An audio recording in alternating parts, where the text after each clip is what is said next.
We just finished doing the facial rejuvenation or the facial.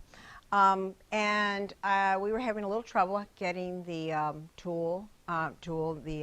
cupping tool to work on my client's forehead, which is not unusual. So I stopped the camera, we went back and we picked up our Gua Sha tool, which is very effective. And we're just going to show you quickly how this can be used on the forehead. The Gua Sha tool is made of pink quartz. It is always cool, so I'm just kind of putting it in my hand and warming it up. If you notice, there's a ridge here, and we're going to take that ridge and place it right over the client's eyebrow. So when you gua sha, it's not a dainty practice. You want to develop a little heat in this.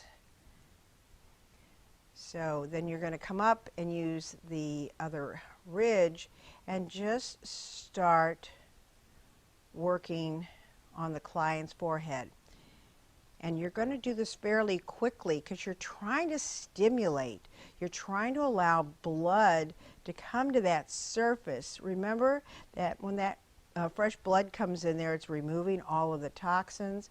We'll work up into the client's hairline. We're going to switch, and I want to use this point of the tool up around her forehead, working on all these pressure points that lie up into the forehead. Come back down, switch my angle a little bit, and take it on over. How's that feel? Good. And we'll just drag it down, drag it down, drag it down, drag it down, take it over. And that's how you would use the Gua Sha tool on your forehead.